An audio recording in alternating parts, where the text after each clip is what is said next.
Bienvenue sur DMG TV, les histoires mystiques. Tu es nouveau sur la page, n'oublie pas de t'abonner, de laisser un commentaire, de liker et de partager. Tu veux raconter une histoire? Il y a un numéro à l'écran, c'est le +237 655 81 90 17. Envoie ton histoire et on va jouer sur Facebook, YouTube et TikTok. On poste tous les jours à 12h00 sur la chaîne principale DMG TV. Sur YouTube, on poste à 12h00. Sur la deuxième chaîne qui est celle des histoires mystiques exclusives, on poste tous les 15h une histoire exclusive. Et sur la troisième chaîne qui est celle du backup, juste pour pouvoir avoir une sécurité de nos vidéos, que si jamais on perd la première chaîne, deuxième chaîne sera au moins là pour récupérer. On a DMG TV backup qu'on poste tous les 13h30 les anciennes histoires.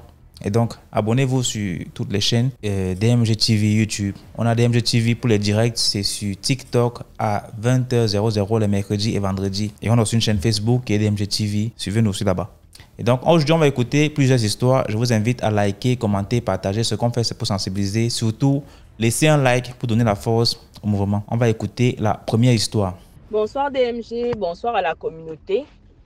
Je vous invite vraiment à liker, à partager parce que avec DMG, j'ai découvert beaucoup de choses. Et là, je viens raconter une histoire qui s'assimile à l'histoire d'une dame qui est passée, qui a raconté la dernière fois l'histoire de son enfant. Bon, moi, je suis gabonaise, je suis Fon. Et j'ai un petit garçon qui a aujourd'hui 14 ans. L'histoire se déroule en 2016 et j'avais perdu ma grand-mère et il fallait qu'on voyage pour les obsèques de ma grand-mère. Donc, on avait voyagé pour les obsèques de ma grand-mère et tout. Sauf que le corps de ma grand-mère avait voyagé par avion et nous, on avait voyagé en voiture. Donc, nous, on avait voyagé en voiture pour arriver au village parce que les obsèques se passaient à Oyem. On est arrivé et le jour où le corps de ma grand-mère était arrivé à 13h et nous on était arrivé vers les 17-18h. Normal puisqu'on avait pris la voiture. Donc voilà comment en arrivant au village, on a lavé les enfants parce que ma soeur, ma cadette et moi, on avait voyagé et elle avait une fille qui avait 1 an de plus que mon fils. Donc on a voyagé, on est arrivé, on s'est occupé des enfants et tout, on a fait à manger aux enfants. Voilà comment comment dirais-je, les enfants, après manger, se laver, se sont endormis. Nous, bien évidemment, qu'on est allé aux deux, c'était pas pour aller se tourner les pouces. Donc, on s'est joint aux autres femmes du village et puis à mes cousines qu'on avait déjà trouvées sur place pour nettoyer, pour préparer la collation du lendemain, parce qu'après l'enterrement, généralement, on offre une collation. Donc, on a prêté la nourriture qu'on devait cuisiner le lendemain. On est allé faire le nettoyage. Donc, on avait fini vers 2h30 du matin, 3h. Donc, quand on remonte maintenant chez notre mère pour aller dormir, parce qu'on dormait chez notre mère, je tiens à signaler que mon père est décédé. Donc, quand on monte pour aller dormir, voilà comment... Quand on arrive, notre petite soeur, la dernière, elle était avec les enfants. Et les enfants étaient en train de pleurer. Mon fils surtout, il était en larmes. C'est-à-dire que mon fils pleurait comme si il avait perdu tous ses parents. J'ai dit à ma petite soeur que, il est réveillé depuis. Pourquoi tu n'es pas venu me chercher en bas au deuil là-bas? Elle me dit, non, je pensais le maîtriser. Il ne faisait que pleurer. Et la fille de ma soeur aussi, elle était grincheuse. On ne comprenait pas. Moi je vois, quand l'enfant me voit, il me serre fort dans ses bras et tout, il me serre fort dans ses bras. Après je dis, moi je ne sais pas. Moi je ne sais pas pourquoi l'enfant là pleure comme ça. Je fais tout, l'enfant est toujours en train de pleurer. Voilà comment ma mère, elle remonte, puisqu'elle était restée au nettoyage. Quand elle remonte et tout, elle nous trouve là debout avec les enfants. Elle dit, c'est comment? Oh non, les enfants pleurent et tout. Les enfants là, pourtant ils ont dormi et tout. Qu'est-ce qui se passe? On a essayé de faire dormir les enfants. Mon fils est endormi quelques minutes après. Il se réveille en sursaut. Il pleure. Je dis à ma mère que non, ça là, ce n'est plus normal. L'enfant là ne dérange pas souvent. Et tout le monde à la maison sait que c'est la fille de ma soeur qui est grincheuse. Mais mon fils, C'était vraiment l'enfant le plus doux. Donc tout le monde était même choqué que pourquoi c'est l'enfant embête comme ça. L'enfant pleure. On frotte lui l'onction, on prie sur l'enfant pleure. Non. J'ai dit à ma mère que là, ce n'est plus normal. Ma mère a dit, elle-même aussi, elle sent que ce n'est plus normal. Elle me dit, déshabille-toi. Je ne comprends pas. Elle me dit, déshabille-toi.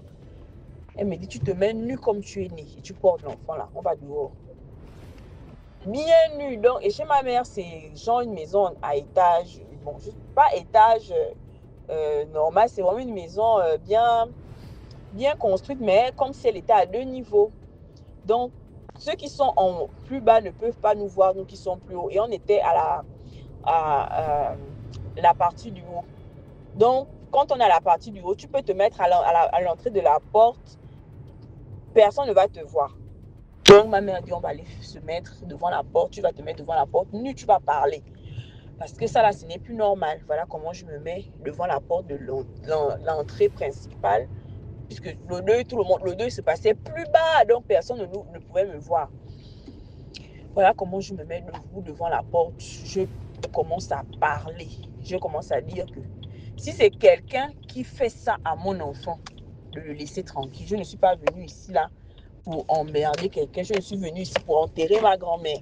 C'est tout ce que je suis venue faire. Maintenant, si les gens ont mis les yeux de sorcellerie sur mon fils, que les gens là arrêtent ça. Dès que je rentre dans la maison là, mon enfant dort. Sinon, l'histoire là ne va pas s'arrêter là.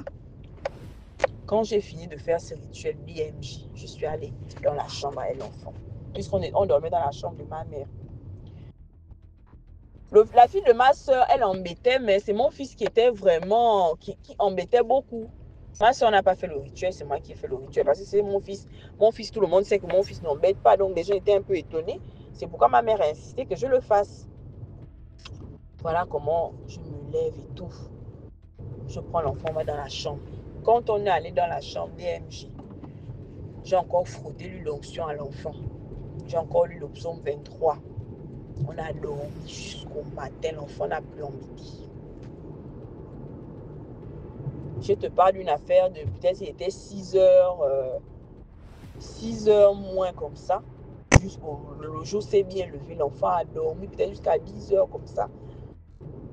Quand je suis revenue, parce qu'on était allé à la messe d'enterrement, quand je reviens à la messe d'enterrement, ma soeur dit que le plein n'embête plus haut. Je dis voilà. Mon fils n'a plus embêté. On avait passé 3 nuits là-bas. Pendant les 3 nuits, mon fils n'embêtait pas. Et par ailleurs, quand l'histoire s'était passée, il y a des soeurs de mon père qui voulaient voir mon fils. Parce que quand il est né, personne ne l'avait vu et tout. Donc voilà comment on me demandait, oui, on veut voir l'enfant. Elle forçait. Et voilà, à l'arrivée, voilà, ça c'est vraiment un détail que j'avais oublié. Les gens voulaient voir mon fils. Je disais, non, moi je ne veux pas. Je disais à ma mère inbox, moi je ne veux pas que les enfants voient mon fils et tout et tout. Les gens voient mon fils et tout et tout.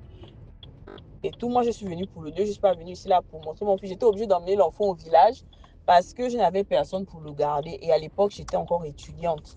Et le père de mon fils était en déplacement. Donc, et ma nounou ne pouvait pas rester seule à la maison avec l'enfant. Donc, j'ai trouvé utile de voyager avec l'enfant. Voilà comment les autres jours, quand on est resté au village, mes tantes qui voulaient tellement voir mon fils là, elles venaient à chaque fois. Oh, on veut voir l'enfant. Ah, quand notre blanc est où? Quand mon fils est métis. Oh, notre blanc est où? Notre blanc est où? Je dis, oh. Et à chaque fois qu'elle venait le voir, elle venait pour le voir, il dormait toujours, il était toujours endormi. Je trouvais ça bizarre. L'enfant là, on dirait qu'il sait que les moments là ne sont pas simples. L'enfant dormait toujours au DMJ. L'enfant là dormait toujours. Il était toujours endormi. Il dormait toujours à chaque fois, jusqu'à on est retourné. Elles n'ont pas vu l'enfant. Elle le revoit là maintenant parce que bon, il est déjà grand, il a déjà 14 ans. Et j'ai compris que à l'issue de cette histoire, je veux vraiment sensibiliser les mamans. Parfois, nos enfants, on a la clé pour résoudre les problèmes de nos enfants. On n'a pas forcément besoin de faire appel à quelqu'un. Rien que la parole, le fait de parler sur ton enfant, ça décante beaucoup de portes. Moi-même, je suis un témoignage. J'étais au chômage longtemps. Et un jour, j'étais allée passer un séjour chez ma mère. Et ma mère, elle a parlé sur moi. Elle m'a fait un bain au sel. Et j'ai trouvé le travail quelques mois après ce voyage-là. C'est vraiment, ça confirme pour moi le fait que quand une maman parle ou bien quand une maman fait quelque chose sur son enfant, forcément, des situations se décantent. Moi, par exemple, mon fils, quand j'ai fait cet exercice-là sur lui de parler, et chaque fois que je ressens que mon fils est en danger, je n'hésite pas à faire cet exercice-là parce que honnêtement, vous savez, le dehors est risqué, il y a beaucoup de choses dehors. Et du coup, moi, je fais tout. Chaque fois que je vois que mon fils a un truc, je fais cet exercice-là. Et je remarque que quand je le fais, il y a des choses que mon fils ne vit pas. Il y a des situations qui n'arrivent pas à mon enfant. Vraiment, faites l'effort de souvent parler sur vos enfants quand vous sentez qu'ils sont en danger. Vraiment, ça, c'est très important. Bon, c'était juste ces quelques conseils là. Merci. Bonne soirée ou bonne journée à vous. Abonnez-vous, n'oubliez pas. Merci.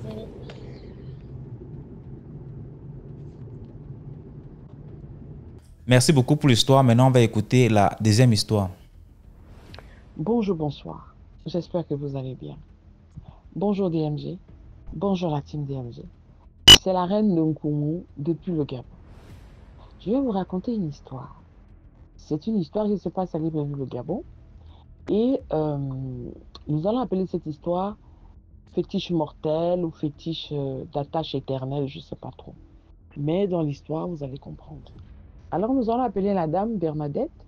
Nous allons appeler le monsieur Jean-Baptiste. Mais Jean-Baptiste et Bernadette étaient en couple depuis quelques années.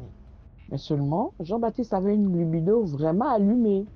Voilà, donc chaque fois quand il se déplaçait, il déménageait dans un quartier, allez, Jean-Baptiste faisait toujours la frappe dans le quartier. Il devait avoir 2, 3 copines et tout, qui sont là et tout.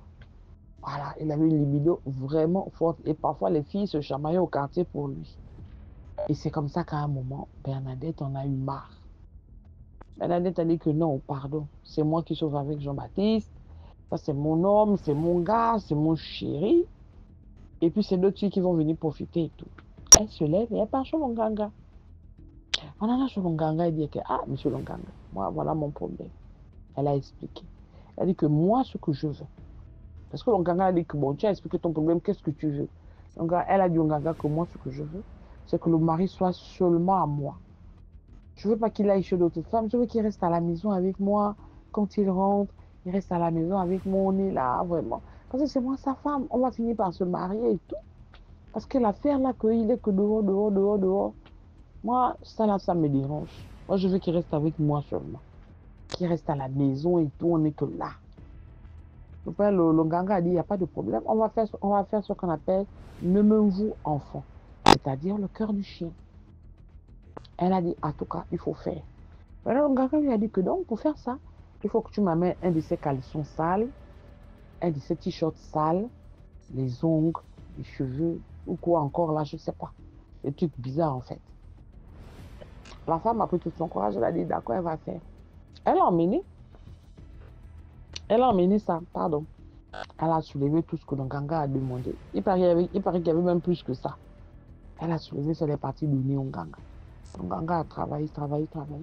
Au bout d'un certain temps, elle a commencé à apprécier. Le mari ne sortait plus. Quand le mari finit le travail, il est à la maison. Quand le mari ne travaille pas, il est à la maison. Le mari ne sortait même plus avec les amis, il est à la maison. Moi, une chose, il est à la maison. Elle était contente. C'était le big love. L'amour fou, elle était là, vraiment. Oh! Elle était vraiment satisfaite. Là, au téléphone, elle a appelé le ganga. Elle dit que, ah, papa, ça a marché. Oh. Ça a marché, oui, et tout. On est là, le papa. Le papa dit, ok, c'est bon. Mais, le ganga ne lui avait pas dit tout. Alors qu'au bout de 6 mois, 1 an, non, Bernadette commence à se rendre compte que non, ça n'a pas d'eau. Mais quand il est à la maison, là, on ne peut pas aussi rester à la maison que se regarder. Hein? Matin, midi et soir, il faut qu'il me touche. Il faut qu'on se mélange. Je suis même en train de dormir comme ça, là. Tu te retrouves déjà dans un autre mouvement. C'est comme ça qu'elle en a eu marre. Elle a maintenant plus encore le taxi, elle est repartie sur le ganga, elle a dit que, ah, mon Dieu, ah, papa Nganga, c'est comment, voilà, elle explique. Papa Nganga a dit que, mais attends, tu as dit quoi? Tu as dit que tu voulais qu'il soit à la maison? Elle dit oui. Mais c'est ça, il est à la maison, non, oui. Mais il n'a qu'à toi aussi, tu as demandé qu'il soit à la maison. Oui. Tu as demandé qu'il soit seulement à toi. Oui. Mais tu as eu ça, qu'est-ce que tu veux encore? Oh non, mais franchement, voilà, il me touche tout le temps. Elle a dit que, ah, maman, pardon. Tu sais qu'il a une libido forte. Tu le sais, elle dit oui. Alors, ça, libido là, voilà pourquoi il allait partout pour se décharger. Tu as demandé qu'il soit à la maison. Mais c'est toi qui subis ça maintenant, c'est toi qui vas tout prendre. Quand il va à 5 heures, c'est toi. Quand il va à midi, c'est toi. Quand il va à 1, c'est toi. Et quand il finit au travail, c'est sa meilleure activité et la boisson. Donc, il achète sa boisson, maintenant, il boit ça là, il finit, c'est sur toi. C'est comme ça. La femme l'a dit non. Oh, bébé, elle a dit que, ah, c'est comme ça, tu vas supporter. Elle est repartie. Elle a commencé à supporter et puis elle a dit, bon, elle va gérer. Elle a dit non, elle va gérer et puis elle a commencé à gérer. Après un moment, non, elle a dit non, là, c'est trop. Elle est repartie jouer l'onganga et tout. Elle était déjà enceinte. Mais elle faisait aussi un déni de grossesse parce que vraiment, la situation ne l'arrangeait pas. Elle était enceinte, tout ça. Elle a dit au Nganga que non, là, je n'en peux plus. Il me sort par les narines. Je n'arrive pas à me laver correctement. Je n'arrive pas à préparer. Il suffit que j'ai une position, que je suis montée de balayer. Et le Nganga l'a dit que pardon, ah ouais, ne me dérange plus. Je t'ai expliqué. Et puis le Nganga lui a dit que, et puis, faut faire attention quand le fétiche là n'aime pas la maltraitance. Maltraitance comment? Il dit non, non, non, faut pas le maltraiter. Faut pas le maltraiter, faut pas lui parler, faut pas l'agresser en fait. Verbalement, faut pas mal le parler. Parce que si tu fais ça, ça va mal aller pour toi.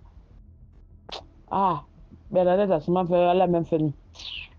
Oh, maltraiter comment encore? Et c'est comme ça quand elle est partie, elle ne dormait plus dans la chambre. Elle dormait maintenant au salon. Et elle enfermait Jean-Baptiste à l'âge. Parce que même quand elle vient dormir au salon, Jean-Baptiste venait la retrouver.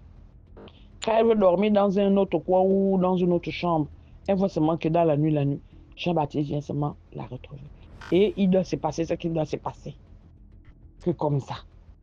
Donc, quand maintenant elle venait dormir au salon, elle enfermait Jean-Baptiste dans la chambre. Pour bien dormir jusqu'au matin, elle enferme Jean-Baptiste dans la chambre et elle reste au salon.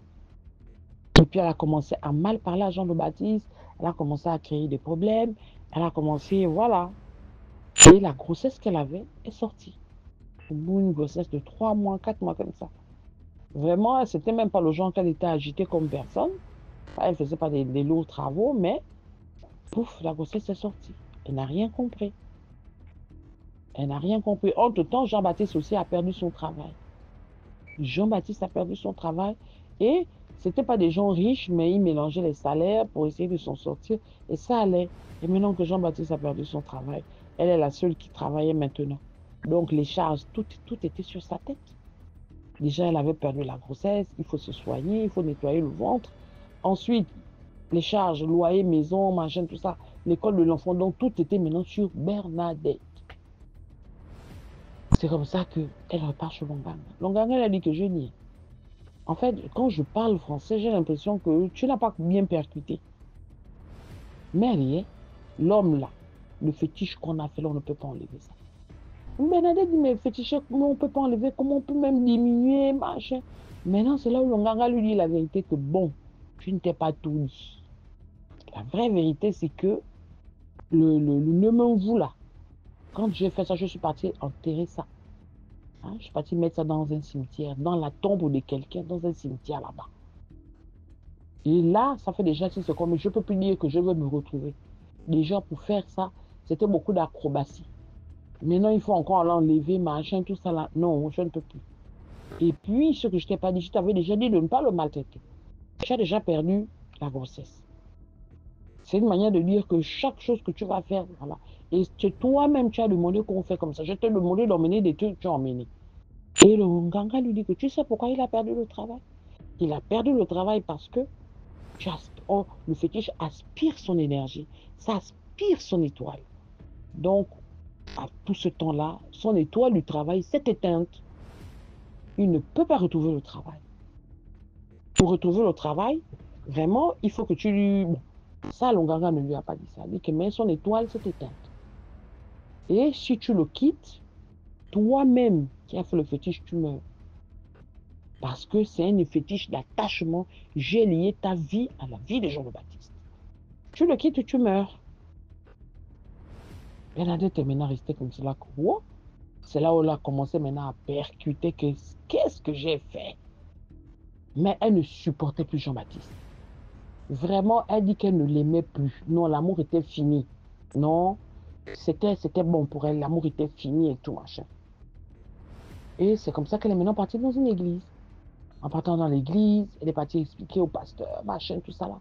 On l'a fait essayer de faire la délivrance. Le pasteur a dit que ça bloque. La délivrance, ça ne peut pas se faire. Pour que la délivrance la marche, il faut que tu ailles dire la vérité à Jean-Baptiste. Dire la vérité de ce que tu lui as fait. Et c'est là où le pasteur lui dit que maintenant, moi, je te dis la vérité que quand tu vas lui dire la vérité, sache que tu vas tout perdre. Il va te détester. Il va te haïr. Franchement, non. Et même l'enfant qui est avec lui va plus s'occuper de cet enfant. Tellement c'est le chef du médicament, en fait. Ce n'est pas que ça va venir de lui, mais tellement que la manière dont tu as voulu qu'il t'aime, et c'est de cette manière qu'il va te détester. Donc, elle est maintenant là, entre Marco et l'oncle. C'est comme ça qu'elle court maintenant un peu partout, chez les gens, elle demande conseil, mais tout le monde lui dit que non, mais va avouer. Elle dit que non, si j'avoue, il va plus m'aimer. Si je quitte, je vais mourir. Donc, mais on lui demande, mais finalement, qu'est-ce que tu veux? Non, elle dit, elle veut un autre fétiche ou quelque chose qui va diminuer l'attachement que le monsieur a envers elle. Mais quand elle finit de raconter, tout le monde lui dit que c'est toi-même qui as fait l'attachement. On fait ça maintenant comment? Vous voyez, non? C'est ça là. Le ne me vous là, le cœur du chien. Voilà. Là, elle quitte le monsieur, elle meurt. Pour que ça diminue, il faut qu'elle dise la vérité. Le monsieur va la détester. Donc, elle ne veut pas quitter le monsieur. Je ne sais pas, moi. En tout cas, je suis venu vous raconter sur DMG. Voilà, oh. Voilà. Donc, sachons que les Nganga, là, ils ne disent pas tout. Je ne sais pas dans quoi ils trempent. Je ne sais pas. Mais ils ne disent pas tout. Et certaines personnes aussi, c'est pas bon d'attacher les enfants des gens. C'est pas bon. Parce que tu attaches quelqu'un, tu es sûr que c'est l'homme de ta vie. Et même quand tu attaches, on n'attache pas quelqu'un. L'être humain n'est pas fait pour être attaché. Quand on l'attache et tu l'obliges à aller quelque part, cette personne n'a perd forcément quelque chose. Oui. Ça, c'est une évidence. En tout cas, prenez soin de vous. Bonne soirée. Et portez-vous bien. Bisous. Merci beaucoup pour l'histoire. Maintenant, on va écouter la troisième histoire. Bonjour monsieur. Je suis une jeune fille qui vit à Yaoundé. J'ai mon histoire que je voudrais partager avec vous. C'est récemment que je vous ai connu sur Facebook parce que je ne vous connais pas dans les autres applications. J'ai essayé un peu de feuilleter et d'écouter vos vidéos et tout. J'ai dit, faut aussi que moi je partage aussi ce que j'ai vécu. Bon, ça date de 8 ans, parce que j'ai 28 ans. Ça date de 8 ans. Peut-être 9 ans, parce qu'à l'époque, je devais être dans les 19, 20 ans. J'ai rencontré un fantôme. Je ne sais pas si c'était un fantôme ou c'était une sorcière, je ne sais pas. Mais les gens à qui j'ai raconté, ils m'ont dit que c'était un esprit déjà mort. Donc, c'était une âme perdue, quoi. Ça s'est passé comment? J'avais une amie, une camarade avec qui j'ai fréquenté. Je faisais les cours du soir à France Fanon, à Koningui. Maintenant, la fille et moi, on était tellement amis qu'on faisait tout ensemble. On sortait ensemble, on se baladait ensemble, on mangeait ensemble, on dormait parfois, même il arrivait qu'on dormait ensemble. Un matin, elle m'écrit, elle me dit, je voudrais que tu m'accompagnes. Je voudrais que tu m'accompagnes au deuil de ma belle-mère ce week-end. Je dis, ta belle-mère, comment ça? Ton gars a perdu sa mère sans que je ne sache. Elle me dit, non, c'est un de ses ex qu'elle avait connu, qui est à Soie, à l'université de Soie, et qui a perdu sa maman. Et telle qu'elle était attachée avec lui, et de façon dont il parlait soin de sa mère et tout, elle a décidé d'être là au deuil. Je dis, ok, le deuil c'est où? Elle me dit, ça à Yaoundé, ne t'inquiète pas. Je dis, ok, comme ça à Yaoundé, il n'y a pas de problème. Ça se retrouve où? Elle me dit, à Messassi. Je dis, ah, mais c'est loin. Puis à l'époque, moi, je restais à Hawaï. Je dis, mais c'est loin. Bon, ce que je peux bien faire pour t'aider, pour te soutenir, c'est que j'irai à la veille. Mais l'enterrement et consort, je ne peux pas être là. Elle me dit, non, comme ils ne sont plus ensemble, elle-même va m'assister à la veille. Je dis, ok. Le vendredi arrive. Je me réveille le matin, j'ai comme une boule dans le ventre. J'ai une sensation, mon corps pèse et tout. Et d'abord, moi, je suis d'abord jumelle de nature. Je suis jumelle. Mon corps pèse, mon corps pèse. À l'époque, je restais avec ma grande soeur et son fils. J'explique à ma grande soeur que bon, aujourd'hui, je ne vais pas rentrer et tout. Pourquoi? Parce que je dois aller à la veille à Messassi. Ma grande soeur commence à bavarder. Oh, tu pars quelle veille à Messassi? Loin là-bas et tout et tout. Toi, tu marches dans la nuit et tout et tout. Elle commence à bavarder. Je dis que non, je vais partir, je dois l'accompagner, mon ami, et pour l'assister. Et j'avais déjà dit que je serais là. Elle me dit ok, fais comme tu veux. Elle a pu parler. Toute la journée, j'étais mal à l'aise. J'étais dérangée. J'étais dérangée. Toute la journée, j'étais couchée là à la maison. Mon ami m'appelle. Tu es où? Je lui dis que non, je suis à la maison. Il me dit ok, on peut se prendre à Konengi. Après, on ira ensemble. Je dis ok. Ouais, comme je suis même à la maison, j'ai carrément oublié de manger et j'ai faim. Parce qu'ici, là, on avait fait une nourriture que je voulais pas trop. J'avais pas envie de manger. Comme je suis en train de venir, on va d'abord chercher à manger à Konengi avant de partir. Elle me dit qu'il n'y a pas de souci. On se prend donc à Konengi, arrivé à Konengi. C'était vers l'étude de 19h. Elle arrive. Elle me dit non, on a déjà tellement mis long. Comme ça, si elle est loin, il faut qu'on parte. Là, on ira chercher à manger là-bas. Parce qu'on doit aussi rentrer. On doit faire un aller et retour. Après la veillée, j'aimerais que tu m'accompagnes quelque part. Je dis que ok, il n'y a pas de problème. N'est-ce pas, on prend la route. On arrive au lieu de la veillée. Donc, on arrive là à Messassi, à l'intérieur, parce que c'était la première fois que j'arrive là, à l'intérieur là-bas dedans, les villages qui sont tout là. Gougoné, on arrive. Il n'y avait pas tellement de gens. Il y avait massif peut-être 50 personnes. Peut-être 50 personnes. La dame en question, quand on venait à la veille, elle était morte sur la table d'accouchement. Elle était morte sur la table d'accouchement. Je ne sais pas si l'enfant avait aussi décidé, mais elle était morte. Nous sommes arrivés, on a trouvé son fils. Il nous a accueillis et tout et tout. Il nous a donné une place. On s'est assis. Il y avait comme une petite rosée là, le froid et tout. Bon, je dis à ma copine que ouais, finalement, je n'ai même pas mangé. Et la boisson qu'on vient déjà nous donner, si moi, je ne peux pas boire sans avoir consommé, sans avoir mangé. Sinon, ça va me déranger. Elle me dit donc, on fait comment? Elle dit que c'est pas. Essaie un peu de te renseigner s'il n'y a pas une boutique ici. Elle se renseigne sur son ex-petit copain. Elle nous dit, il y a une boutique là-bas devant. Allez-y, vous allez trouver ce que vous voulez. C'est comme ça qu'elle et moi, nous partons. On part. On arrive où il y a la boutique. C'était tellement un peu loin. Genre, quand on était à la boutique, on ne voyait plus presque pas le lieu du deuil. On achète. J'arrive, je vois les fourrés. Les fourrés ici. La dame me dit que le fourrier, c'est 900. Je prends le fourrier, je prends des bonbons, les gros bonbons là, de 50. Je prends les biscuits de 100 francs là. J'avais juste pris des friandises. Je reviens m'asseoir. Je me mets donc à manger les petits biscuits que j'avais pris. J'ai gardé le fourré avec les bonbons.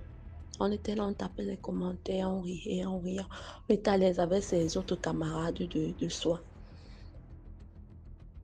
Bon, je vois déjà, il est 23h minuit. Je dis à la fille que non, il faut que je rentre. À cette heure-ci, je ne peux plus rester. Il fait tellement froid. J'ai dit à ma grande soeur que je n'allais pas dormir ici. Toi et moi, nous avons causé qu'à une certaine heure, il faut qu'on parte parce que tu voulais que je t'accompagne quelque part. Elle me dit que oui, on va partir. Maintenant, moi qui suis quelqu'un qui, je peux dire quoi, qui est très regardant sur certaines choses dont je ne néglige pas. J'avais un motoman à cette époque-là qui me portait, peu importe où je suis. Dès que je l'appelle, parce que lui travaille ce matin la nuit. Dès que je l'appelle, il vient me chercher. Entre-temps, quand je venais vers les trucs quand on était à Konengi, je l'ai appelé, je lui ai dit que je suis en train d'aller à Musassi au deuil. En quittant de là, quand je veux finir, je vais l'appeler, il vient me prendre, il me ramène à la maison. On avait déjà causé, il a dit, il n'y a pas de problème. Vu qu'il se faisait tard, je ne pouvais pas prendre n'importe quelle moto ou un taxi, en sachant que je ne connais pas la zone. Il m'a dit qu'il maîtrisait très bien. La seule chose qu'il m'avait demandé de faire, c'est de faire l'effort d'arriver au carrefour Messassi. C'est là où il va me prendre. Qu'est-ce que je fais? J'appelle le gars étant assis là. Ça ne passe pas, le réseau dérange. Les gars qui sont là me disent que non, le réseau dérange ici. Pour que tu aies la personne au téléphone, il faudrait que tu te déplaces un peu. Donc, on va un peu de ce côté-là. N'est-ce pas? Je prends le téléphone, je me mets à marcher. À marcher. C'était peut-être, je ne sais pas, comme je ne connais pas trop les trucs des mètres, là, c'était quand même un peu loin. Gougronné, j'étais ça dans la route. En marchant, je croise une jeune dame sur la route. Je la croise, moi je marche, je vais vers elle. Elle était placée. Elle avait les cheveux au vent. Elle avait une robe démembrée, moulante. Mais quand je raconte, mais ça, la chair de poule sort sur moi. Elle avait une robe moulante. Je lance l'appel. Le téléphone sonne. Le gars prend le téléphone, mais ça brouillait, donc ça se coupait. Je n'arrivais pas à écouter ce qu'il dit. La dame me dit, ma chérie, bonsoir. Je dis, bonsoir.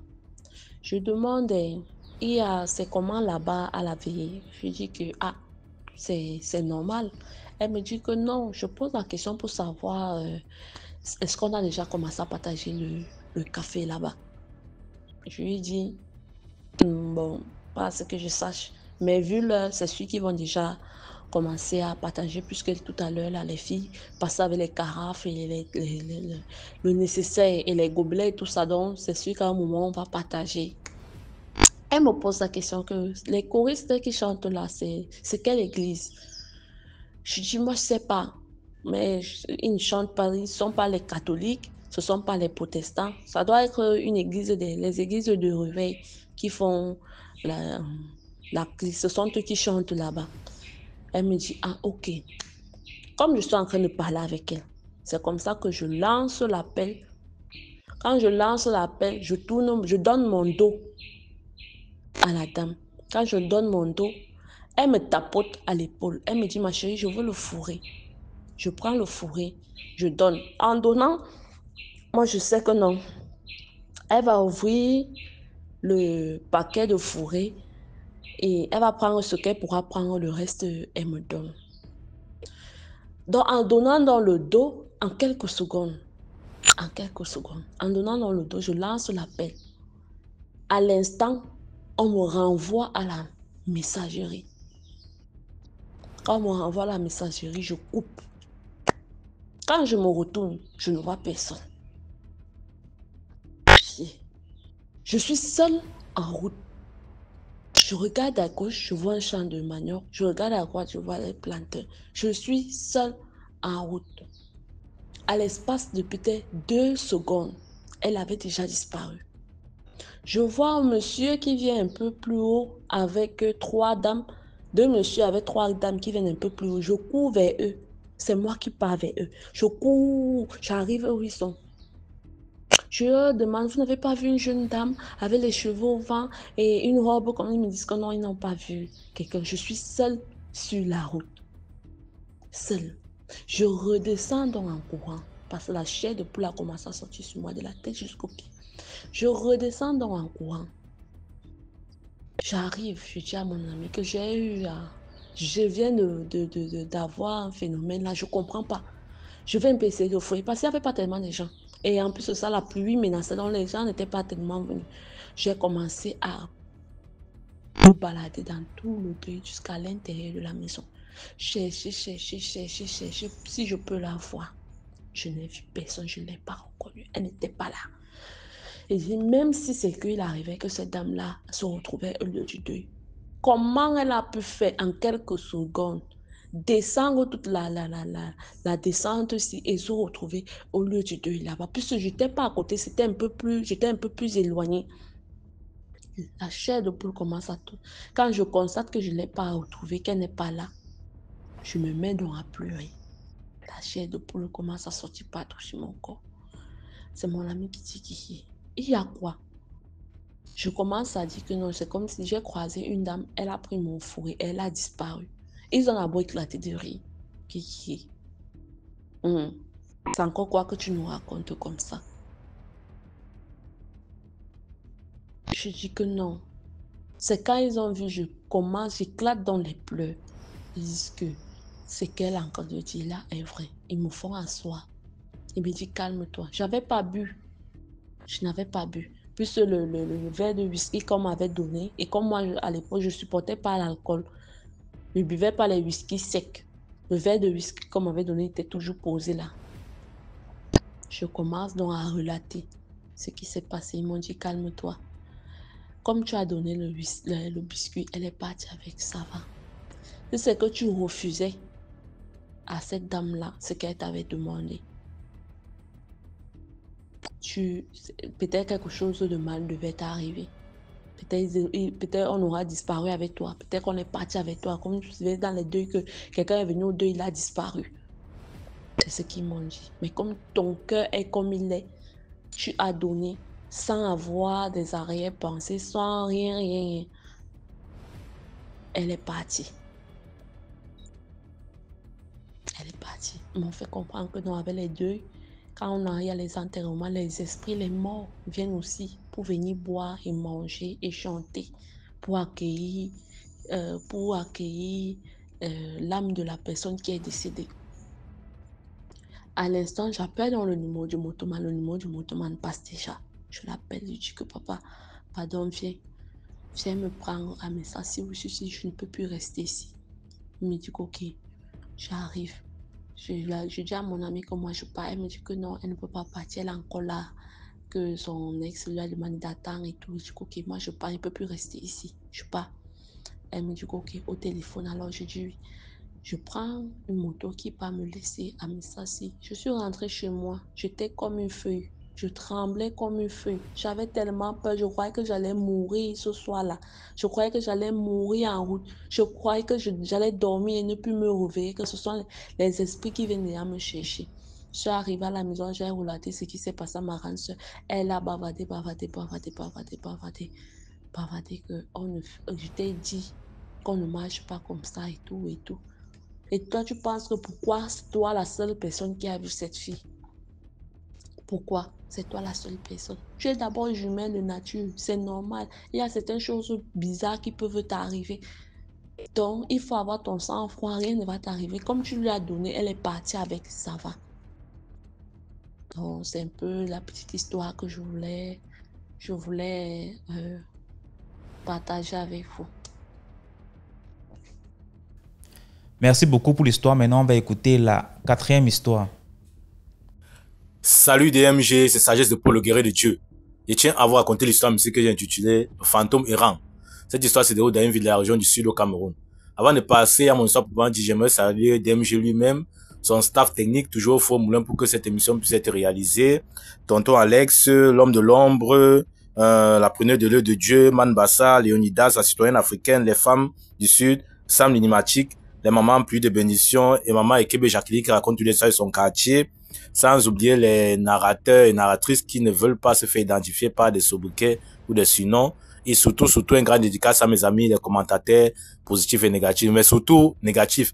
Parce que grâce à vos commentaires négatifs, si même vous pouvez remplir l'espace réservé aux commentaires, ça nous fera du bien parce que de ces commentaires négatifs là, comme je disais tantôt, on en tire toujours du bon. Donc, franchement, grande famille DMG, merci à tout le monde ici dans vos rôles et rangs respectifs.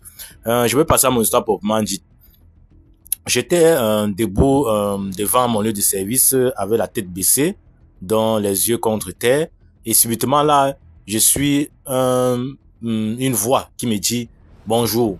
Et je lève dans la tête, je vois face à moi un jeune monsieur vêtu d'un haut gris, d'une culotte noire, et ses habits étaient délavés et sales et troués par endroits.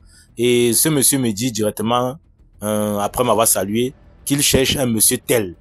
Je lui dis que moi je ne connais pas de monsieur tel dans l'endroit. Il me dit qu'effectivement, comme je suis en train de voir, puisqu'il tenait un seau qu'il avait fait passer à son épaule comme un sac à dos, un seau de couleur noire, si j'ai bonne mémoire. Et il me dit comme ça qu'il vient souvent voir ce monsieur-là pour que le monsieur lui donne des petits boulots, des petits jobs à faire. Et ensuite, à la suite de ça, le monsieur lui donne des pouvoirs. Je lui ai donc dit que, bon, moi, je connais pas de monsieur tel, mais qui me laisse réfléchir si je vais trouver quelqu'un qui aura besoin de quelque chose, je vais lui faire part. Il me dit comme ça que, est-ce que vous-même, vous n'avez pas besoin d'un service? Là, je fais ce service-là et vous me le rendez par un pouvoir. J'ai dit non, actuellement, je n'ai pas besoin de service, mes locaux sont propres, il n'y a pas de problème. Mais comme je disais tantôt, laisse-moi réfléchir. Et c'est comme ça que j'ai besoin de la tête pour réfléchir à qui je peux donc bien proposer ce jeune homme-là pour que lui fasse une tâche et on lui donne un pouvoir par la suite. Que je baisse la tête alors, comme je disais tantôt, et quand je ressoulève les yeux, le monsieur avait disparu. J'ai regardé tout au long de l'endroit du lieu de service où je me tenais. Je n'ai vu personne. Je n'ai plus revu ce monsieur-là. Et par la suite, j'étais allé demander à un collègue s'il connaît un certain monsieur tel dans les locaux. Il m'a dit non, il ne connaît pas de monsieur tel. Et que je posais cette question, pourquoi il dit non, j'ai eu affaire à quelqu'un aujourd'hui, une personne étrange qui est venue là me demander, qui est venu demander après ce monsieur-là pour lui faire une tâche. Il m'a dit non, il ne connaît pas, il a mis l'on dans ce service-là, puisque je suis venu le trouver dans le service, mais il ne connaît pas de monsieur tel. Donc, famille DMG, c'est pour simplement dire que sur cette terre, nous ne sommes pas seuls. Il y a toujours comme ça des esprits errants, des fantômes et consorts. Certains sont bienveillants et d'autres malveillants, mais il reste à savoir ce que cet esprit, ce fantôme-là voulait faire du pouvoir que j'allais peut-être lui donner. Si peut-être il prenait pitié, sans avoir l'esprit de discernement, bien sûr, je lui donnais l'argent sans qu'il me fasse la tâche. Où devait-il emporter cet argent-là? Donc, famille DMG, restons en prière, comme je le dis tantôt, et que je ne cesserai de dire, pour que par la suite, Dieu nous donne l'esprit de discernement et nous aide à ne pas tomber dans certains pièges comme ça a failli être le cas en ce qui me concerne ici dans cette histoire. C'était l'histoire que tenait à partager à la grande famille DMG. C'était ça de Paul le guerrier de Dieu depuis la vie écrite au Cameroun. À vous de liker, de commenter, de partager. Surtout de vous abonner à la chaîne DMG TV parce qu'avec DMG TV, l'esprit d'être humain, ça ne met pour les deux mondes parallèles. C'est-à-dire le monde visible et invisible. Je vous remercie de m'avoir écouté. À très bientôt pour une autre histoire mystique. Merci beaucoup pour l'histoire. Maintenant, on va écouter la 5e histoire. Bonjour la famille DMG. Bonjour à DMG lui-même. Likez, partagez. Je viens à apporter ma contribution dans ce rendez-vous-là, du donner et de recevoir, en vous expliquant une scène qui s'est passée en 1997 quand le Congo-Brazzaville connaissait une guerre, la guerre du 5 juin.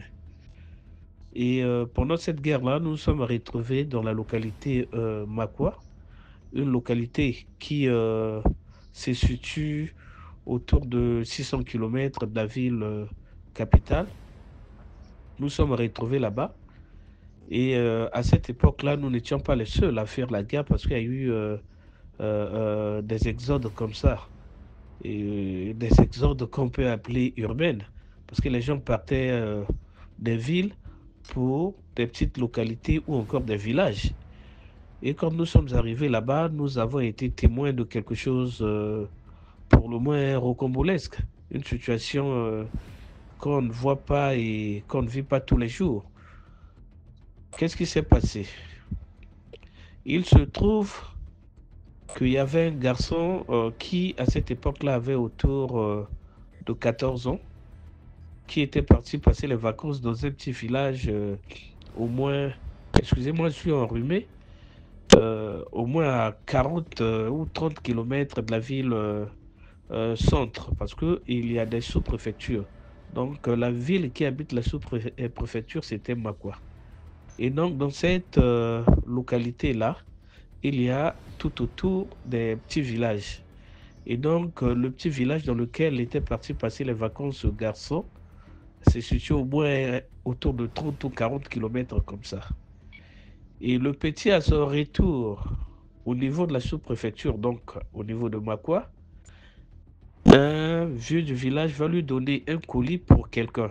Ça veut dire qu'il devait transporter ce colis-là et pour aller le donner à Léon Droit. Maintenant, c'était un colis en apparence ordinaire, mais dans lequel se cachaient des secrets énormes. Le petit prend le sac et avec ce sac-là, il marchait parce que les gens souvent font cette distance-là à pied. Et aujourd'hui, ça a changé parce que il y a maintenant des motos et tout, mais à l'époque, beaucoup de personnes n'avaient pas de moyens pour acheter des motos, soit c'était en bicyclette ou à pied. Et donc, le petit, à mesure qu'il évoluait dans sa marche, il se rendait compte que le colis prenait de l'importance en termes de poids. Donc, le colis pesait davantage au point où, à un certain moment, le petit n'arrivait plus vraiment à le transporter, donc il le traînait.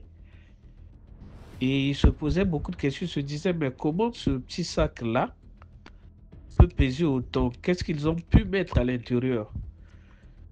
Ayant été averti par celui qui avait envoyé le colis, qu'il ne devait pas l'ouvrir, sous aucun prétexte, le petit a suivi à la lettre ce que le monsieur lui avait dit.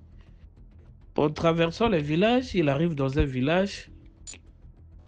Et ce village-là, je ne mentionne pas le nom, il y avait un vieux qui était assis dans le Mogui. Le Mogui, chez nous, c'est comme un hangar où les grandes personnes s'asseyent pour discuter des questions de village. Et aussi, tout le monde peut venir là, généralement des hommes et tout, pour converser et tout. Le vieux qui était assis dans le Mogui va constater avec ses yeux de sorcier, positif ou négatif, on ne sait pas. Il va dire à l'enfant, mais viens d'abord avec ton colis là ici, il faut que tu viennes ici parce que tu passes dans mon village comme ça, avec un colis, et tu viens me dire ce que toi tu as transporté. Le petit, un peu épuisé, ne voulait pratiquement pas venir. Le vieux a insisté jusqu'à ce que le petit est venu, parce qu'il se disait aussi qu'il fallait qu'il boive de l'eau, qu'il se repose un peu. Parce qu'il lui restait autour de 15 km, quelque chose comme ça. Et donc le petit, quand il est arrivé, le vieux lui donne la place. Et il lui dit, mais qu'est-ce que toi tu transportes là? Il dit, non, c'est le colis, mais je ne sais pas ce qui se trouve à l'intérieur. Un grand-père qui s'appelle un tel m'a donné ce colis-là pour que je le remette à un autre grand-père qui est à Makwa là-bas qui s'appelle un tel, un tel. Ah, mais pourquoi toi tu transfères comme ça? Il dit, ah, mais je ne comprends pas. Ce colis-là pèse énormément. Depuis que je suis parti de là-bas jusqu'ici, j'ai l'impression que le colis ne fait qu'augmenter et le poids du colis ne fait qu'augmenter. Le vieux lui dit, tu vas déposer ce colis-là ici parce que toi, tu n'es pas en principe censé à transporter une telle chose ou de telles choses. Et donc, tu déposes le colis ici, tu repars dans la localité dans ton petit village là-bas, tu dis à la personne qui t'a donné ce colis-là de venir le chercher. Le petit lui dit, ah, mais c'est le colis de quelqu'un qui dit, tu n'es qu'un enfant. Et donc, il faut écouter. Tu dois repartir là-bas, dire à ce monsieur-là, qu'il y a quelqu'un qui a réquisitionné ce colis-là, et il t'a demandé de te dire d'aller le récupérer. C'est comme ça que quelqu'un du village s'est proposé de mettre le petit sur sa bicyclette. Et il a ramené le petit là-bas, bien que ça avait pris du temps, mais ils sont arrivés quand même autour de 14 heures. Quand ils sont allés là-bas, ils ont laissé le message du vieux qui était chef du village, de ce village-là. Le chef du village de l'autre côté là-bas te dit, va récupérer le colis parce que l'enfant n'est pas censé emmener ce colis-là. Et le gars qui était là-bas, il dit, il est qui pour réquisitionner mon colis?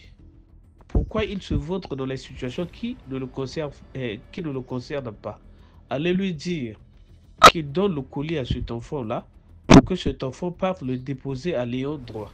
Donc lui n'a pas à s'interposer ou à se mixer dans une situation qui ne le regarde ni d'Adam ni d'Ève. Ils sont revenus. Ils ont donné le message au vieux. Le vieux dit, ok, je réquisitionne, je garde le colis là ici. Toi, tu peux rentrer dans ta localité. Et il charge celui qui avait la bicyclette d'aller accompagner le petit jusqu'à Makwa. Et quand ils arrivent, ils vont expliquer aux parents du vieux.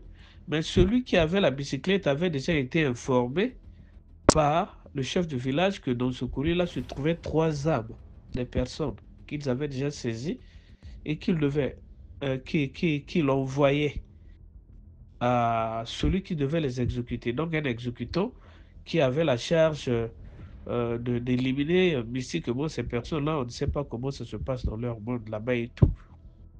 Ou les vendre, on ne sait pas. Et donc, ils ont expliqué la situation aux parents de cet enfant-là. Et les parents, le lendemain, sont partis voir le vieux. Le vieux va expliquer clairement ce qui se passait à ces parents-là. Et cette histoire-là a créé un tollé énorme. La nouvelle s'est répandue de village en village jusqu'à la localité centre qui est Makwa, jusqu'à ce que le sous-préfet soit saisi de cette situation-là. Et quand le sous-préfet est informé de la situation, et donc il va convoquer les 2 vieux. Et quand il va arriver sur place là-bas, dans le bureau du sous-préfet, il y a eu une chamaillerie entre les 2 vieux. Et celui qui avait réquisitionné le petit sac va libérer ces armes-là. Mais après, cette histoire va créer une véritable guerre des sorciers. Une véritable guerre des sorciers. Certains ont laissé même des plumes. Certains ont même laissé des plumes. Et le premier à laisser des plumes, c'était celui qui avait donné le collier à l'enfant. Beaucoup de papas, des mamans, des grands-pères sont morts pendant cette période-là. Et quelque temps après, ce sont nos parents, nos grands-parents qui nous ont expliqué que toutes ces personnes qui meurent, c'est une guerre entre les 2 groupes, donc entre les 2 factions des sorciers. Et donc, ça a dressé les deux groupes qui ne s'entendaient déjà pas aussi.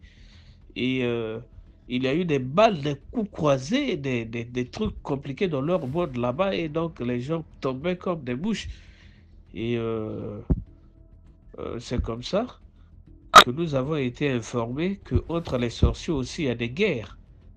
Et ces guerres-là sont même plus dangereuses que des guerres que nous connaissons là. Et c'est comme ça que je peux dire que l'histoire était terminée. Et moi, la leçon que je tire, ou encore la conclusion que je tire de cette situation, c'est que quand quelqu'un te donne un colis, il te dit ne l'ouvre pas, fais ça, que personne ne le voie, des histoires comme ça, quand tu trouves déjà que c'est flou, renonce à emmener un tel colis parce qu'après, tu peux être toi-même aussi la victime. Donc, il faut parfois être sage, intelligent, regardant quand on transporte les colis, surtout dans nos petits villages là-bas, on sait que la sorcellerie se trouve partout. Mais généralement, les villages sont les rampes de lancement de la sorcellerie. Et donc, c'était ma petite contribution. Chacun peut tirer sa conclusion. Et les initiés ici peuvent nous dire réellement ce qui s'était passé, comment les sorciers s'affrontent. S'ils peuvent nous en dire autant, ça nous permettrait également d'être éveillés. Merci beaucoup. Mais je suis enrhumé, comprenez vraiment que je ne pouvais pas parler comme à l'accoutumée. Merci beaucoup pour l'histoire. Maintenant, on va écouter la 6e histoire. Bon, bonjour, j'espère que vous allez bien.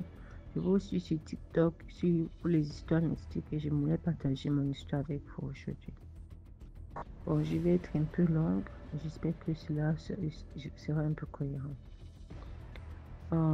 J'ai rencontré mon mari, on était au Congo pour un service bénévole missionnaire. Il est congolais, je suis du Cameroun. J'ai fini mon service, je suis venue ici et il m'a rejoint, tout allait bien.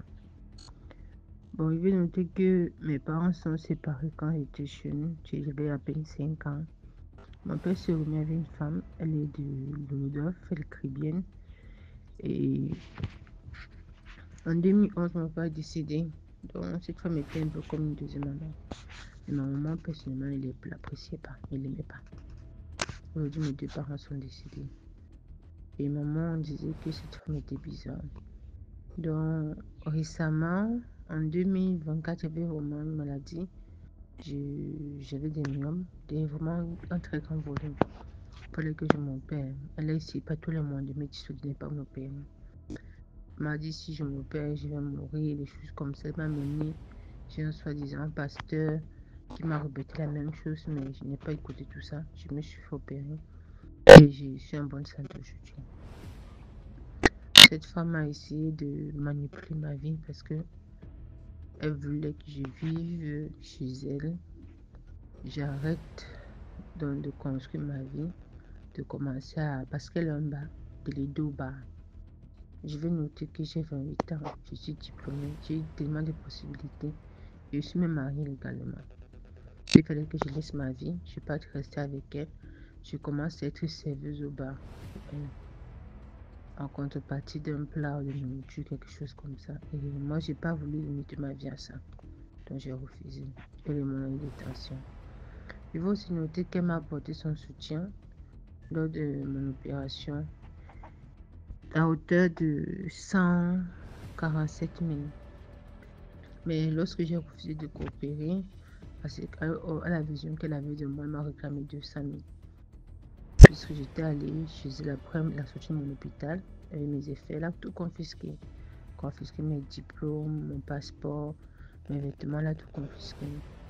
Elle m'a dit qu'elle fera en sorte que je n'ai même pas cet argent pour rembourser. Et qu'elle restera avec. Bon, après ça, j'ai toujours fait des rêves bizarres sur elle, tellement bizarres. J'ai rêvé il y a cela 6 ans qu'elle était assise autour d'une table avec 2-3 personnes et ils étaient habillés bizarrement, comme des choses qu'on voit dans les films nigériens, dans les sectes comme ça. Et on demandait que c'était son tour à elle de cotiser. Et quand j'ai fait ce rêve, sa fille, sa seule fille, unique qu'elle avait, nous avons grandi ensemble comme des sœurs, a une maladie bizarre qu'on appelle lupus, maladie auto-immune qui n'a pas de traitement et est morte. J'ai commencé à faire des rêves tellement bizarres où elle intronisait comme si elle intronisait mon grand frère dans la sorcellerie. À ce moment, mon grand frère il partait à l'église, il faisait des choses. Il était vraiment centré sur le bien-être, il aimait la famille, tout.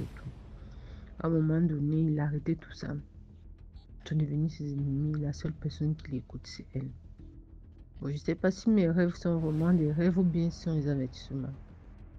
Après, j'ai commencé à rêver qu'elle vienne dans mes rêves pour me forcer à coucher avec elle.